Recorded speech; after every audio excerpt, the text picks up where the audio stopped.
22 декабрдын таңкы саат 4:30 чамасында 3-чү топтогу майып Токтобөбө Мусаеванын үйүнүн бир бөлмөсү толугу менен күйүп калган.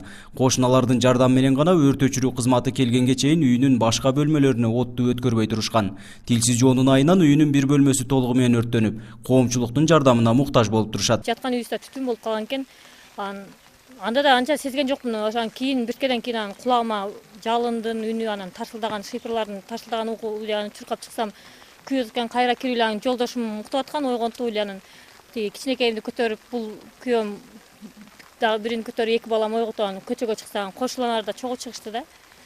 Ошо баары эле ошо атылгандан ойгонушту да, ага чейин эч ким билген эмес да. Кызымда 4 уулу бар, эркек бардыгы. Чоң 3-чү класста окуйт. Анан экинчиси нөлөбөйдө окуйт. Өзү 3-чү группадагы майып. Иштебейт. Күйөө дагы эми баягы мал карайт, үй тиричилиги менен да. Жардамга муктажбыз энди. Анын кызыма берген сеп күйүп калды. Кызым болсо майып, иштебесе кыш абасы да күйүп калды.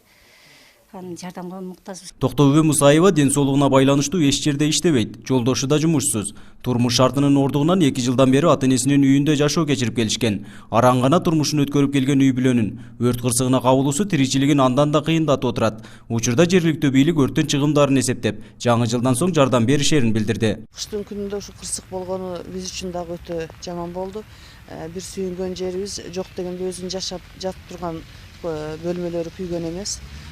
Кабар алып келдик. Эми жергиликтүү бийлик сөзсүз муну четке калтырбайт.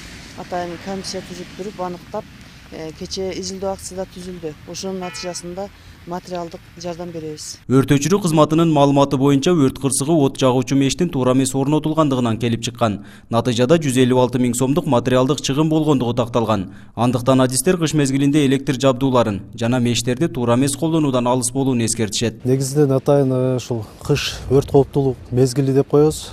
Бул деги эле жергебизде от жагуучу электр энергиясын колдонуу мезгили болот. Ченемден ашат. Ушул учурда турак үй ээлери жөнөкөй болгон өрт коопсуздук эрежелерин сактабайт. Мына ушунун өрт кырсыктары чыгууда. Жогорудагыдай себептерден улам облус аймагында 208 өрт кырсыгы жүз берип, 3 адам каза болгон. Бул көрсөткүч өткөн жылга салыштырмалуу 34кө көп. Тилсиз жоодон былтыркы жылы 17 миллион сом материалдык зыян болсо, бул жылы 248 миллион сомго өскөн. Нургазы Жайнаков, 7 канал Баткен өкүлчүлүгү.